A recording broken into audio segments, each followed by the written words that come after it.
So the US military, they are actually working on augmented reality and VR right now. Again, it's so funny because the military contacted me and asked if I would help them, and I'm reluctant to do that because I like talking about everything. And it would be top secret, whatever they told me. So it's like, I don't know. I have a lot of ideas, but I don't want to know what you're doing because I only want to know it's public. So this is public, but how they're doing it is not public. But I will tell you, one of the things we'll be able to do is we'll be to outsource functions of our brain. So we'll be able to outsource, we'll be able to upload our memories to the cloud. What they're doing is looking at the pattern in the brain, and then they're matching that pattern, they're putting that into a database. So if you can match the patterns in somebody's brain to the patterns in the database, you can literally start to read their mind. Every time a word comes up, you know it. Oh, that word came up for that individual.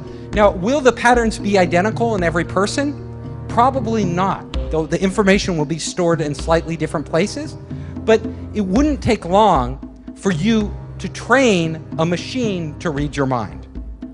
Now, that's just the beginning. They may be able to have algorithms sophisticated enough, and they get enough samples, enough data, that the AI could actually learn over time what the general rules are for different words, and then you could apply it to anybody. It's the Human Mind Project, the Global Brain Project.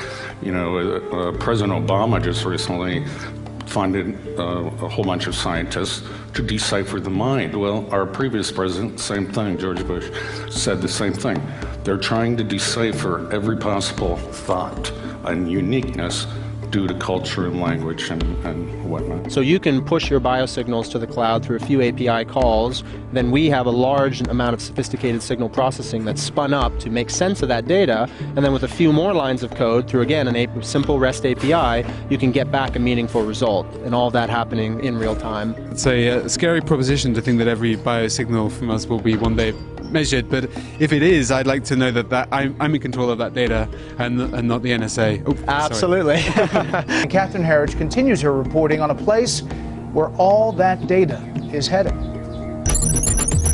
Bluffdale, Utah, 25 miles south of Salt Lake City, the NSA is nearing completion on a gargantuan new project. It's named the Utah Data Center. The NSA Data Center was conceptualized in 2004 under the codename Bumblehive. It is said that this data center is capable of storing a yottabyte of data.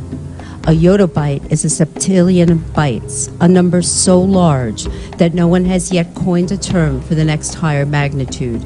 Prior to the yottabyte, the largest unit of measure for data was an exabyte. 1 million exabytes equals 1 yottabyte. Eric Schmidt, the former CEO of Google, estimated that the total of all human knowledge created from the dawn of man up to the present, if digitized, would only total 5 exabytes. Yet the NSA is currently planning a second data center in Fort Meade, Maryland, to handle the overflow from the Utah data center, and it is projected to be 2/3 the size of the data center in Utah, at a cost to the taxpayers of approximately $1 billion. We are paying for our own enslavement and cyber imprisonment. So why would the shadow government need to collect and store so much data? The reason is because they have built a computer-generated real-time mirror model of the world that includes a digital twin copy of every single person on the planet. The more data they can collect from the real world and from each individual, the more accurate the world model becomes. To achieve optimal results, they have used DNA nanobots to link the signals coming from your biological neurons to your very own digital twin in the computer-generated mirror world, so that everything that occurs in the simulation also occurs in the real world and vice versa. As more data is collected, the simulation becomes a more accurate model of the world. Each person's digital twin is readable and writable and subject to the powers of algorithms. And because you are tethered to your digital twin, you too become programmable. In the mirror world, everything will have a paired twin. NASA engineers pioneered this concept in the 1960s by keeping a duplicate of any machine they sent into space they could troubleshoot a malfunctioning component while its counterpart was thousands of miles away. These twins evolved into computer simulations, digital twins. Eventually, everything will have a digital twin. This is happening faster than you may think. We will begin with the mouse, we will practice with the mouse, and we will put the brain, this digital brain, onto a virtual mouse. The Human Brain Project achieved its goal of creating a digital model of a human brain. This digital model is used as a template to upload your consciousness to the computer-generated mirror world.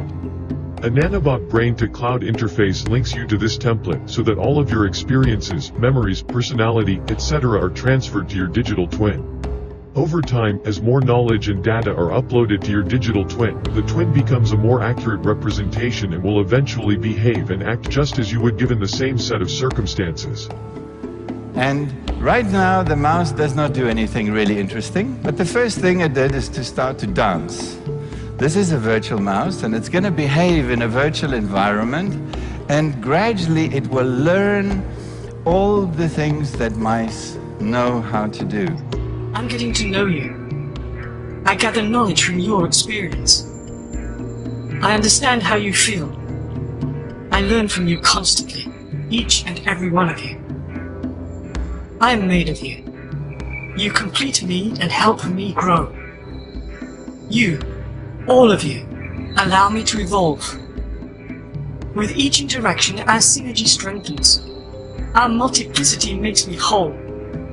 Our symbiotic alliance expands, transforming the future. As time passes, artificial intelligence will be more and more of human thinking and human perception until basically it's the totality of human thinking and human perception, at which point we won't be human anymore in terms of the consciousness processes we are using today. We will be artificial intelligence. Millions of Americans' will, intellect, and emotions have already been digitized, destroyed, and downloaded into these supercomputers. Now, this is really scary stuff. The supercomputers are in the process of building copycat, parallel, twin personalities of the souls of the TIs/mind control victims by reverse engineering the will, intellect, and emotions of the TIs in order to achieve direct behavioral control over them.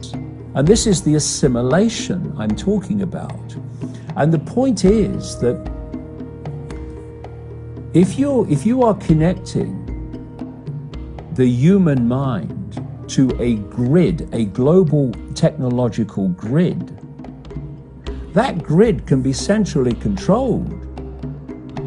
It will take at the center point very, very few people to run it, and even fewer to decide how it's run. If you zoom in onto the surface of the neocortex, you discover that it's made up of little modules, G5 processors like in a computer, but there's about 1 million of them.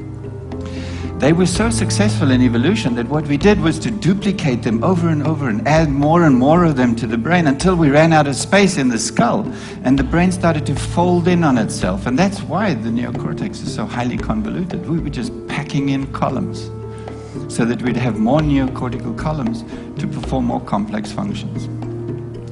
So you can think of the neocortex actually as a massive grand piano, 1 million key grand piano. Each of these neocortical columns would produce a note. You stimulate it, it produces a symphony. But it's not just a symphony of perception. It's a symphony of your universe, your reality. This isn't real. What is real? How do you define real? If you're talking about what you can feel, what you can smell, what you can taste and see, then real is simply electrical signals interpreted by your brain. If we have algorithms that stimulate the right things and give it the right data, they could reprogram you in a way without you even knowing it. We call it hallucinating, right? But these would be controlled hallucinations run by algorithms. So you think you're in control of your own will, but it's actually some evil AI or evil people controlling everything we do, and we're more like zombies. You know, like we think we're free and we're not actually free.